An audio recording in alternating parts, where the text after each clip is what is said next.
నమస్తే ఫ్రెండ్స్, నేను మీ journalist Wali. YSR Congress party double stand ఏంటో ఇప్పుడు ప్రజలకు పూర్తిగా అర్థమైపోయింది. ముస్లింలకు సంబంధించి కీలకమైనటువంటి బిల్లు విషయంలో YSR Congress party double game అనేది పార్లమెంటు వేదికగా ప్రజలందరూ చూశారు. వైఎస్ఆర్ కాంగ్రెస్ పార్టీ ముందు నుంచి ఈ వక్ఫ్ సవరణ బిల్లుని వ్యతిరేకిస్తోంది.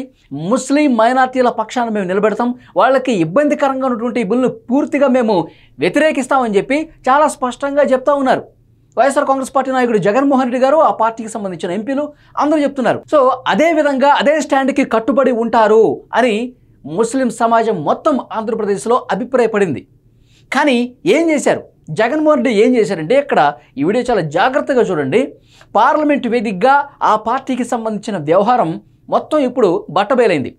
లోక్సభలో ఆ పార్టీ స్టాండ్కి అనుగుణంగానే వాళ్ళు మేము ముస్లిం పక్షాన్ని నిలబడతాం, ఈ బిల్లును వ్యతిరేకిస్తామని చెప్తా వస్తున్నారు కదా. లోక్సభలో ఓటింగ్ సమయంలో వైఎస్ఆర్ కాంగ్రెస్ పార్టీ అనుకున్నట్లుగానే వ్యతిరేకించింది. సో ముస్లిం నాయకులందరూ కూడా శభాష్ అన్నారు. జగన్మోహన్ రెడ్డి గారు ఏదైతే ఒక మాట ఇస్తే దానికి కట్టుబడి ఉంటాడు అని చెప్పి అంటారు కదా, మాట తప్పడు మడమ తిప్పడు అని. సో ముస్లిం సమాజం అంతా కూడా లోక్సభలో వ్యతిరేకించేసరికి ఎస్ వైఎస్ఆర్ కాంగ్రెస్ పార్టీ వ్యతిరేకించింది అన్నట్టుగానే సభలో కూడా అని చెప్పి అనుకున్నారు. కానీ నిన్న రాజ్యసభలో ఏం జరిగింది? రాజ్యసభలో ఓటింగ్ సమయంలో ఎంత చాకచక్యంగా వ్యవహరించారంటే, అంత వ్యూహాత్మకంగా ఒక డబుల్ స్ట్రాటజీ గేమ్ ఆడారో ఇక్కడ మీకు క్లియర్గా ఎక్స్ప్లెయిన్ చేయాలి. రాజ్యసభలో ఓటింగ్ సమయానికి, ఓటు వేసే సమయంలో విప్ జారీ చేయలేదండి. ఇప్పుడు ఆ పార్టీ నాయకులు మేము విప్ జారీ చేసామంటున్నారు, కానీ చాలా క్లియర్గా చెప్తున్నా వినండి. విప్ జారీ చేస్తే, ఆ పార్టీకి సంబంధించిన విప్ జారీ చేస్తే ఆ ఎంపీలందరూ కూడా ఆ పార్టీ స్టాండ్కి కట్టుబడి ఉండాలి, అందరూ కూడా హాజరవ్వాలి. వాళ్ళు ఏదైతే ఈ బిల్లును వ్యతిరేకిస్తున్నారు కదా, వ్యతిరేకిస్తూ ఓటు చేయాలి. కానీ అది జరగలేదు. రాజ్యసభలో ఇక్కడ క్లియర్గా మొత్తం 128 బిల్లుకి మద్దతు తెలుపుతూ ఓటింగ్ జరిగింది. 95 ఎంపీలు ఆ బిల్లుకి వ్యతిరేకంగా ఓటేశారు. మరి 95 మంది ఎవరు? వైఎస్ఆర్ కాంగ్రెస్ పార్టీ వ్యతిరేకంగా ఓటేస్తే, ఈ బిల్లుకి రాజ్యసభలో కూడా వ్యతిరేకిస్తే, ఈ 95లో వైఎస్ఆర్ కాంగ్రెస్ పార్టీ ఎంపీలు ఉండాలిగా. ఇక్కడ చెప్తున్నాను చూడండి, 95లో 88 ఎవరున్నారు? కాంగ్రెస్ నేతృత్వంలోని ఇండియా కూటమి, కాంగ్రెస్ మిత్రపక్షాలు ఏవైతే ఇండియా కూటమిలో ఉన్నాయో ఆ పార్టీలు ఎంపీలు కలిపి 88 మంది అండి. తర్వాత ఇండియా కూటమిలో, ఎన్డీఏ కూటమిలో లేని బీఆర్ఎస్ 4 ఎంపీలు. ఆ తర్వాత అన్నాడీఎంకే తమిళనాడుకు సంబంధించిన ఎంపీలు 3, 4, 3, 7, తర్వాత 88, మొత్తం 95 మంది ఎంపీలు రాజ్యసభలో వ్యతిరేకించాయి. మరి వ్యతిరేకించిన పార్టీల లిస్టులో ఎందుకు లేరు? ఇది క్లియర్గా అర్థమవుతుంది. వ్యతిరేకించిన లిస్టులో వైఎస్ఆర్ కాంగ్రెస్ పార్టీ ఎందుకు లేదు? ఎందుకు రాజ్యసభలో వచ్చేసరికి ప్లేటు ఫిరాయించారు, డబుల్ గేమ్ ఆడారు? బిల్లుకు సంపూర్ణ మద్దతు రాజ్యసభలో ఎందుకు ప్రకటించారు? అంటే ఒక పార్టీకి 2 స్టాండ్లు ఉంటాయండి. ఇది నేను అఫీషియల్గా అధికారికమైనటువంటి లెక్కలు. కావాలంటే రాజ్యసభలో ఈ వక్ఫ్ సవరణ బిల్లు ఓటింగ్ సందర్భంగా పార్టీలు ఏ విధంగా వ్యవహరించాయో ఒకసారి మీరు ఇంటర్నెట్ ఓపెన్ చేసి చూస్తే క్లియర్గా మీకు అర్థమవుతుంది. వైఎస్ఆర్ కాంగ్రెస్ పార్టీ సంపూర్ణ మద్దతు తెలియజేసిందా లేదనేది మీకు క్లియర్గా కనిపిస్తుంది. ఇక్కడ ఏం జరిగిందంటే, వాళ్ళు విప్పు జారీ చేయలేదు, ఇష్టం వచ్చినట్టుగా ఓట్లు వేసేశారు, ఎన్డీఏకి మద్దతు తెలిపారు. ఓటింగ్ అయిపోయిన తర్వాత అప్పుడు విప్పు జారీ చేశారు. ఎందుకంటే మేము విప్పు జారీ చేసామని చూపించుకోవాలి కదా, అది కూడా ఆన్ రికార్డ్ ఉంటుంది కదా రాజ్యసభలో. సో డెఫినెట్గా ఇక్కడ డబుల్ గేమ్ అనేది అర్థమవుతుంది. ఇప్పుడే కాదండి, సభలోకి వచ్చినప్పుడే కాదు, వీళ్ళ డబుల్ స్టాండు, వీళ్ళ ఆలోచనలు, ముస్లింల పట్ల ప్రేమ ఏమాత్రము వైఎస్ఆర్ కాంగ్రెస్ పార్టీకి, జగన్మోహన్ రెడ్డికి లేదు. ఇక్కడ కేవలం ఉన్నది భయం మాత్రమే ఉంది భారతీయ జనతా పార్టీ పట్ల. భారతీయ జనతా పార్టీకి లోక్సభలో సంపూర్ణ మెజారిటీ ఉంది, ఈజీగా గట్టెక్కుతుంది. కాబట్టి మన స్టాండ్కి మనం కట్టుబడి ఉందాం. ముస్లింల మీద మన ప్రేమ ఉన్నట్టు మనం నటిస్తూ లోక్సభలో మన స్టాండ్ ప్రకారం వ్యతిరేకించారు బిల్లుని. అదే రాజ్యసభ వచ్చేసరికి భారతీయ జనతా పార్టీకి అవసరం కదా. అందుకు దానికి అనుగుణంగా ఇప్పుడు నేను వ్యతిరేకిస్తే ఈ బిల్లును రాజ్యసభలో ఏమవుతుంది? భారతీయ జనతా పార్టీ అగ్రనాయకత్వం తీవ్ర ఆగ్రహం వ్యక్తం చేస్తుంది. బిడ్డ, నీ సంగతి మేము చూస్తాము, మా బిల్లుకే నువ్వు వ్యతిరేకంగా చేస్తావా? నీ కేసులు ఏంటి, నీ కథ ఏంటి? సో ఆయనకి పరిస్థితి అర్థమైపోయింది జగన్మోహన్ రెడ్డి గారికి. సో ఎక్కడ మనం వ్యతిరేకించాలి, ఎక్కడ మద్దతు తెలియాలి, ఇది ఒక స్ట్రాటజీ ప్రకారం. లోక్సభలో మద్దతు తెలిపితేనేమో ముస్లిం సమాజం పట్ల ఒక పాజిటివ్గా ఉన్నట్టు, ఇక్కడ రాజ్యసభలో ఇక్కడ మద్దతు తెలిపేమో భారతీయ జనతా పార్టీకి మనకు అనుకూలంగా ఉన్నట్టు. ఎంత చక్కగా గేమ్ ఆడారో చూసారా జగన్మోహన్ రెడ్డి గారు? క్లియర్గా అర్థమవుతుంది. మేము ముస్లింల పక్షాన ఉన్నాం చూడండి అని చెప్పి లోక్సభలో మెప్పించారు. రాజ్యసభ విషయానికి వస్తే నేను మీ మనిషిని మోదీ గారు, అమిత్ షా గారు, కాబట్టి మా పార్టీ ఎంపీలతో మీకు మద్దతు తెలుపుతూ ఈ బిల్లుకి ఓటు వేపించని చూడండి అని చెప్పుకోవడానికి ముస్లిం సమాజం ఇప్పుడు తీవ్ర ఆగ్రహంతో ఉంది జగన్మోహన్ రెడ్డి గారి పట్ల. ఈ డబుల్ స్టాండ్ అంటే ఒక పార్టీకి ఒక స్టాండే ఉంటుంది, ఆ సభలో అట్లా ఈ సభలో ఇట్లా ఉండదు కదా.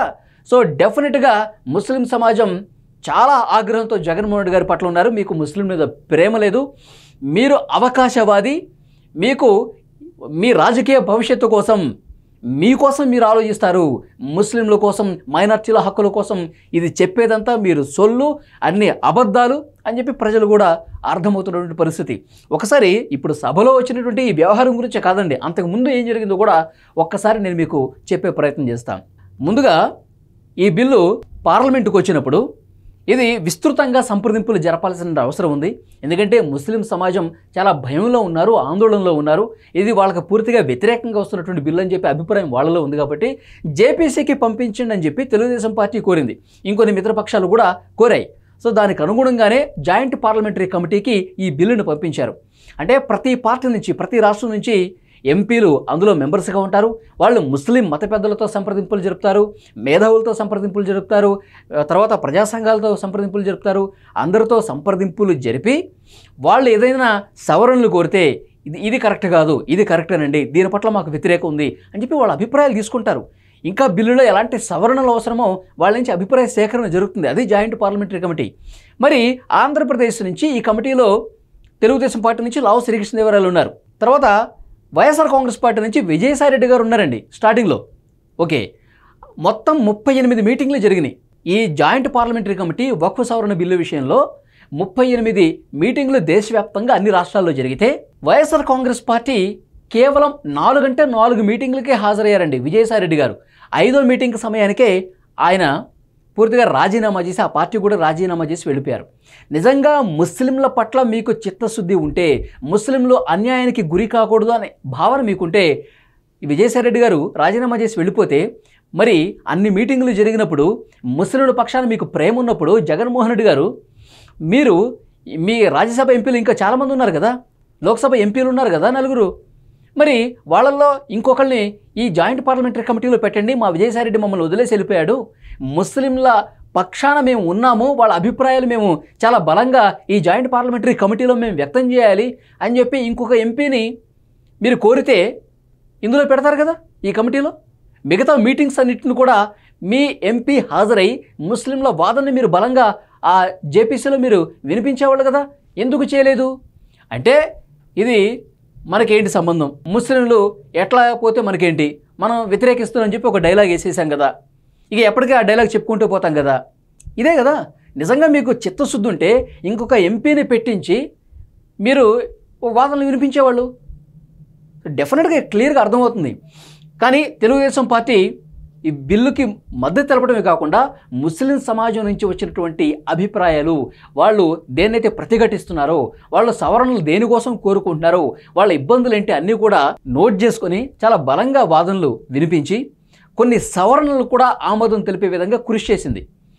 ముస్లిమేతరులు 2 ఉండాలని చెప్పి కొత్త బిల్లులో ఉంటే, లేదు ముస్లింలు ఉండటానికి వీల్లేదు, ఒకవేళ అలాంటి పరిస్థితి ఉంటే కనుక రాష్ట్రాలకు ఆ హక్కు కల్పించండి, ముస్లిమేతరులు 2 ఉండాలా వద్దా అన్న విషయం రాష్ట్రాలకు వదిలేసేయండి, రాష్ట్ర వక్ఫ్ బోర్డుకు వదిలేసేయండి అని చెప్పి సవరణ ప్రతిపాదించింది. అంటే ముస్లింలు ఏవైతే వాళ్ళు ఇబ్బందులు పడుతున్నారో, వాళ్ళు వ్యతిరేకిస్తున్న అంశాలు ఈ బిల్లులో ఏమున్నాయో వాటిని చాలా పకడ్బందీగా బలంగా వాదనలు వినిపించి ఆ సవరణలకు ఓకే చెప్పే విధంగా, ఆమోదయోగ్యం అయ్యే విధంగా కృషి చేసింది. ఇట్లా ఉండాలి.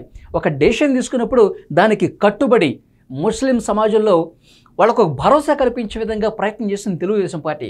కానీ జగన్మోహన్ రెడ్డి ఏంటి, ఆయన కేసులకు భయపడిపోయి భారతీయ జనతా పార్టీ నా మీద ఎక్కడ టార్గెట్ చేస్తుందనే ఉద్దేశంతో లోక్సభలో ఓకే ఆమోదం తెలిపి రాజ్యసభకు వచ్చేసరికి ప్లేటు ఫిరాయించేసింది. సో ముస్లింలు దీన్ని తీవ్రంగా పరిగణించాల్సినటువంటి విషయం. ఈ డబుల్ స్టాండ్ మీద ముస్లిం సమాజం ఏమనుకుంటుందో డెఫినెట్గా స్పందించాల్సిన అవసరం కనిపిస్తుంది. ఈ వీడియోలో ఈ చెప్పినటువంటి విషయాలకు సంబంధించి మీరేమనుకుంటున్నారు ఫ్రెండ్స్, కామెంట్ రూపంలో తప్పకుండా తెలియజేయండి. Thank you very much.